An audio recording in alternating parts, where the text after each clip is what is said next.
प्रिय छात्र छात्राओं, अभिभावकों और विद्यालय परिवार से जुड़े समस्त लोगों सुबह का नमस्कार। आज मैं एसकेएम ऑनलाइन क्लासेस में राजस्थान के एक प्रकांड विद्वान, साहित्यकार, कला प्रेमी कृपाराम जी खिड़िया के बारे में, उनके साहित्यिक परिचय या उनके जीवन परिचय के बारे में बताऊंगा। तो मैं आपको पहले स्पष्ट करना चाहता हूं कि वैसे हमारे अनेक राजस्थानी कवि, वैसे यहाँ इस राजस्थानी भूमि को मैं वीरों की भूमि, साहित्यकारों की भूमि, या कह सकते हैं देश प्रेम के लिए सर्वस्व न्यौछावर करने वालों की भूमि, या कह सकते हैं दानदाताओं की भूमि, हर तरह के यहाँ लोगों की जननी या मातृभूमि मानी जा सकती है। कह सकते हैं एक इस माँ के अर्थात इस राजस्थानी माटी के गर्भ से हर तरह के जो इस माटी का नाम रोशन करने वाले जन्मस्थली मानी जा सकती है, और उनमें एक नाम आज हम पढ़ेंगे कृपाराम जी खिड़िया के बारे में। तो मैं आपको पहले कृपाराम जी खिड़िया के जीवन परिचय के बारे में बताना चाहता हूं। देखो, ऐसे राजस्थान में प्राचीन काल से ही राजा महाराजाओं के पास चारण और भाट दो ऐसी कवि गण जातियां हुई हैं जिन्होंने राजाओं के आश्रम में रहकर या राजाओं के पास रहकर कह सकते हैं कि हमारे इस राजस्थान की साहित्य विधा को आगे बढ़ाने में या साहित्य के जो कह सकते हैं वस्तु है इसको आगे बढ़ाने में अपना महत्वपूर्ण योगदान दिया है। वैसे तो ज़्यादातर रीति काल के जितने भी कविगण हुए हैं वो राजाओं के आश्रय में रहे। वैसे राजस्थान तो वैसे यही कहा जा सकता है कि ये रियासतों का, राजा महाराजाओं का क्षेत्र माना जा सकता है। आज तो नहीं, लेकिन माना जा सकता था। तो देखो, अब यहाँ हम कुछ, वैसे मैं आपको नाम बता देता हूँ। कृपाराम जी खिड़िया, इनके अलावा कन्हैयालाल सेठिया, या फिर जो कह सकते हैं कि अनेक ऐसे बहुत सारे साहित्यकार हुए हैं जिन्होंने इस माटी का कह सकते हैं नाम रोशन किया है, या इस राजस्थानी भूमि का नाम रोशन किया है। चाहे साहित्यकारों की मैंने बात कही, या दानदाताओं की कही, या कह सकते हैं इस माटी के लिए पन्ना धाय जैसी माताओं के लिए कह सकते हैं, मीरा जी जैसी संत और कवयित्री के लिए, या कह सकते हैं मानो भक्तों के लिए कह सकते हैं, ऐसे बहुत सारे इस माटी में मानो पैदा हुए हैं और इस माटी का नाम रोशन किया है। तो उनमें एक आज हम पढ़ेंगे कृपाराम जी खिड़िया के बारे में। मैं आपको ये बताना चाहता हूं कि वैसे ये चारण जाति के थे, और चारण जाति में भी खिड़िया शाखा के चारण माने जाते हैं। वैसे मैं आपको पहले भी कह चुका हूं कि चारण और भाट दो ऐसी जातियां जो राजाओं के पास रहकर राजाओं की यशो गाथा गाने का काम, अर्थात मानव कविगण का काम करने का काम करती थी। वैसे मैं आपको स्पष्ट भी बता देता हूं कि वैसे यहां डिंगल और पिंगल जो ऐसी दो भाषाएं कह सकते हैं जिनके बल पर हमारा राजस्थानी साहित्य कह सकते हैं आगे बढ़ा है, और उनको बढ़ाने वाले लोगों में नाम हमारे कृपाराम जी खिड़िया का भी आता है। वैसे चारणों की भाषा कह सकते हैं कि मानो डिंगल मानी जाती है, और भाटों की वैसे कही जा सकती है कि पिंगल मानी जाती है। कहने का मतलब है कि चारण और भाट दोनों की वैसे कह सकते हैं जातियां और उनकी भाषाएं। अब देखो, यहां कृपाराम जी खिड़िया के बारे में मैं बताना चाहता हूं। चारण जाति के थे और खिड़िया शाखा के। वैसे जन्म के निश्चित जन्म स्थान के बारे में तो बताया जा सकता है लेकिन कब हुआ था इसका कोई अभी तक साहित्यिक प्रमाण मिलता नहीं। इनके पिता जगराम जी जो खिड़िया थे वो नागौर और नागौर में कुचामन के शासक के पास रहा करते थे, और वहीं पर कुचामन शासक ने उनको जसूरी जो गांव है वो कह सकते हैं कि उनको एक तरह से मानव दान में दिया था, कह सकते हैं, और उसी से ही उनकी जीविका या कह सकते हैं कि जीवन चलता था। कहने का मतलब कह सकते हैं उससे उसकी राजस्व वसूली या जो भी उनका कह सकते हैं उनको अनुदान में या कह सकते हैं दान में मिला था। उसी जसूरी गांव में ही कह सकते हैं उसी जसूरी गांव में ही कह सकते हैं कि इस महान कह सकते हैं कृपाराम जी खिड़िया का जन्म स्थान माना जाता है। तो जगराम जी वैसे स्वयं मानो कह सकते हैं कि एक अच्छे कवि थे, कह सकते हैं कि डिंगल भाषा और पिंगल भाषा दोनों में मानो कह सकते हैं एक अच्छे कवि गण माने जाते हैं। संस्कृत के भी प्रकांड विद्वान थे। तो कह सकते हैं इनके पिता जगराम जी जो मानो कुचामन नागौर और कह सकते हैं कुचामन के शासक के पास रहा करते थे। डिंगल और पिंगल के मैं आपको पहले बता चुका हूं अच्छे कह सकते हैं विद्वान थे। तो वैसे कृपाराम जी को तो मानो विरासत में ही ये सारी चीजें मिली हैं। भाई विरासत में कहने का मतलब इनके पिताजी एक अच्छे कला प्रेमी साहित्यकार या कह सकते हैं डिंगल और पिंगल दोनों के अच्छे प्रकांड विद्वान, संस्कृत के अच्छे प्रकांड विद्वान, तो उनको कह सकते हैं कि अर्थात कृपाराम जी को भी वैसे ये चीज विरासत में मिली। तो कृपाराम जी एक अच्छे स्वयं साहित्यकार, एक अच्छे कला प्रेमी, एक अच्छे कह सकते हैं डिंगल भाषा के अच्छे प्रकांड विद्वान और संस्कृत के भी अच्छे प्रकांड विद्वान। अब देखो आगे चलकर कृपाराम जी सीकर के शासक अर्थात सीकर शेखावाटी के शासक देवी सिंह जी के सानिध्य में रहना शुरू हो जाते हैं। वहीं पर ही कह सकते हैं राज दरबार में रहकर अपनी साहित्यिक रचनाएं नीति परक जो कह सकते हैं दोहे लिखने या नीति से संबंधित दोहे लिखने का काम करते हैं। कौन? कृपाराम जी खिड़िया। किसके दरबार में रहकर? देवी सिंह सीकर नरेश के पास रहकर। अब देखो वहीं पर ही नीति परक दोहे लिखते हैं।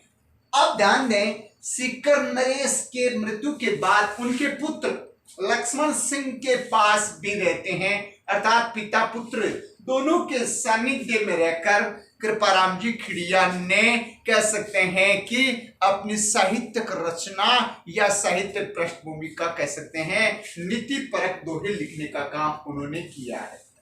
तो कह सकते हैं अब सीकर नरेश या सीकर के राजाओं ने अर्थात लक्ष्मण सिंह जी और देवी सिंह जी ने उनको कह सकते हैं 2 गांव की जागीरें दी। और 2 गांव कौन कौन से हैं वो मैं आपको स्पष्ट बता देता हूं। लक्ष्मणपुरा और महाराजपुरा 2 गांव ऐसे हैं जो गांव कह सकते हैं उनको कह सकते हैं जागीर में मिले और उन्हीं जागीरों से उनको कह सकते हैं उनकी आमदनी हुआ करती थी। तो वैसे कह सकते हैं उनकी सीकर के शासक से उनकी अच्छी घनिष्ठता थी और घनिष्ठता के साथ साथ उनकी कह सकते हैं शेखावाटी में अच्छी पकड़ या कह सकते हैं शेखावाटी की भूभाग में कह सकते हैं अच्छी उनकी पहचान थी। और उनको 2 गांव भी कह सकते हैं कि मानो मिले हुए थे जागीर के रूप में और उससे ही कह सकते हैं अपना काम चलाते थे। अब ध्यान दें सीकर के शासकों के पास या नरेश के पास रहकर ही कृपाराम जी ने साहित्यिक रचनाएं आपको पहले बता चुका हूं शुरू की। उनमें एक रचना का नाम है राजियारा शोरठा। मैं आपको स्पष्ट बता देना चाहता हूं कृपाराम जी खिड़िया का एक सेवक था जिसका नाम था राजाराम। कहते हैं कि सदा ही राजाराम उनके पास रहा करता था और राजाराम कृपाराम जी की अच्छी सेवा करता था। कहने का मतलब सेवा भावी आदमी थे और कह सकते हैं कृपाराम जी की अच्छी सेवा किया करता था। लेकिन साथ ही साथ वह थोड़ा उदास या निराश भी रहा करता था। कहते हैं कृपाराम जी ने उनकी उदासी का कारण पूछा और पूछकर ये कहा कि भाई तुम्हारी कारण क्या है जिनकी वजह से तुम इतने उदास या निराश क्यों रहते हो। तो उन्होंने अपनी परेशानी का कारण बताया कि मेरे कोई संतान नहीं, अर्थात वे निसंतान थे।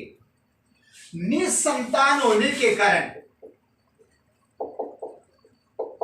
निसंतान होने के कारण वो सदा निराश रहती थी। कहते थे और सोचते थे कि मेरी मृत्यु के बाद मेरा नाम लेने वाला कोई वारिश में नहीं है, और इसी चिंता के कारण राजा राम सदा ही निराश रहते, या कह सकते निराश। इसी बात को ध्यान में रखकर कृपाराम जी ने कहा, देखो भाई, चिंता की कोई बात नहीं है, मैं तेरे को इतना अमर कर दूंगा कि आने वाले भविष्य में सदा तुम्हें तेरा नाम लेंगे और याद करेंगे। इसी के कारण ही कृपाराम जी ने एक रचना लिखी जिसका नाम है राजियारा सोरठा। और राजियारा सोरठा में कह सकते हैं कि लगभग 140 जो कह सकते हैं दोहे उपलब्ध हो रहे हैं। इसके अलावा एक और ग्रंथ है जिसका नाम है एक अलंकार ग्रंथ। वैसे अलंकार में वैन सगाई अलंकार जो वैसे चारण जाति के बहुत सारे कवियों के द्वारा प्रयोग किया गया है, तो वैन सगाई एक अलंकार होता है जिसमें किसी भी तरह से कोई त्रुटि नहीं होती। वैन सगाई अलंकार जहां प्रयोग हो जाता है साहित्य में, इसका मतलब यहां कोई की त्रुटि नहीं बची है। तो वैसे अलंकार ग्रंथ भी इन्होंने लिखा, किसने?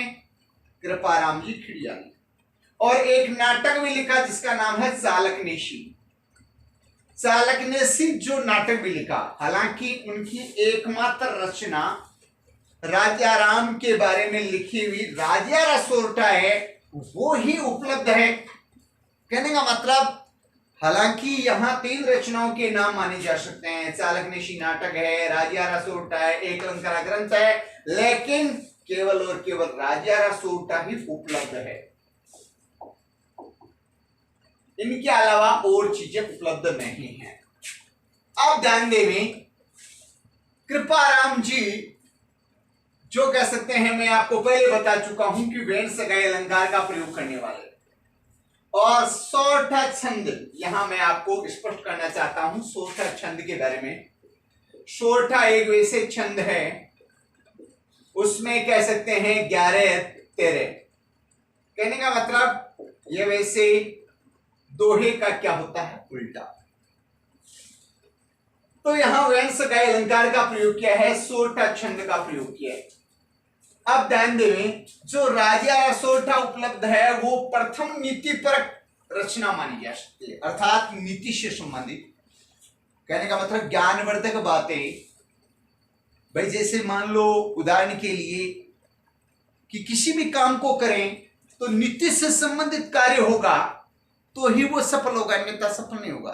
तो कह सकते हैं नीतिपरक रचना प्रथम नीतिपरक रचना मानी जा सकती है। कौन सी रचना? राजियारा सोरठा।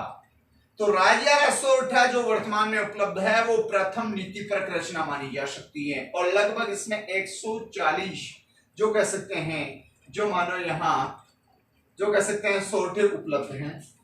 तो मानो यहां मैं यही बताना चाहता हूं कि वैन सगाई अलंकार का प्रयोग किया गया है, वैसे यहाँ सोरठा छंद है और 11-13 होता है। अब ध्यान देवें कि कृपाराम जी का जो वैसे कहने का मतलब है कि रचना काल, अब उनकी वैसे रचना काल के बारे में भी मैं स्पष्ट करना चाहता हूं कि लगभग 1864 विक्रम संवत 1864 विक्रम संवत के आसपास ईस्वी में बनाए तो सन 1807 के आसपास कह सकते हैं उनका रचना काल। तो लगभग यदि हम इनके जीवन के बारे में यही जाने तो कह सकते हैं 18वीं शताब्दी 18वीं शताब्दी कह सकते हैं कृपाराम जी खिड़िया से जुड़ी हुई शताब्दी मानी जा सकती है। और वैसे राजस्थान की कह सकते हैं साहित्यकारों में एक नाम आता है कृपाराम जी, और साहित्यकारों में नाम और उनकी 18वीं शताब्दी। वैसे विजयदान देथा जी हैं, इसी प्रकार से कह सकते हैं केसरी सिंह बारट हैं, इसी प्रकार से कृपाराम खिड़िया, ऐसे अनेक चारण साहित्यकारों ने इस माटी को कह सकते हैं, इस मातृभूमि को, इस राजस्थानी भूमि को साहित्यिक विधा में आगे बढ़ाने का काम किया। तो वैसे मैं यही कहूंगा कि इन्होंने अपनी जो कह सकते हैं पैतृक या कह सकते हैं जो चारण जाति का नाम रोशन करने में और साहित्यकार भूमिका अदा करने में अपना महत्वपूर्ण योगदान दिया है। तो मैं इस कह सकते हैं यहाँ इस साहित्य कह सकते हैं परिचय के माध्यम से यही बताना चाहता हूं कि कृपाराम जी खिड़िया, जिन्होंने इस राजस्थानी माटी को, इस राजस्थानी भूमि को कह सकते हैं वंदनीय बनाया है। इस वंदनीय भूमि के बारे में इन्होंने कह सकते हैं बहुत अच्छे नीतिपरक दोहे लिखे हैं। कह सकते हैं राजस्थानी माटी को इन्होंने सदा सदा के लिए वंदनीय बनाने, सदा सदा के लिए सबके लिए प्रेरणा स्रोत बनाने के लिए हर पल कार्य किया है। तो मैं आज इसी कह सकते हैं साहित्य की विधा के एक कह सकते हैं काव्यकार के माध्यम से अर्थात एक साहित्यकार कृपाराम जी खिड़िया के जीवन परिचय के बारे में यही बताना चाहता हूं।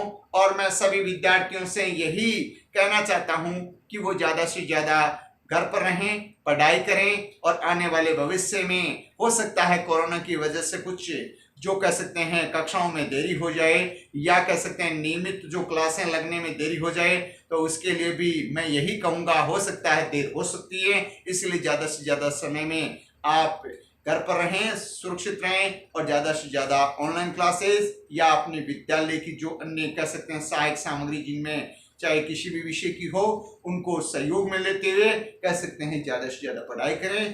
तब तक के लिए धन्यवाद।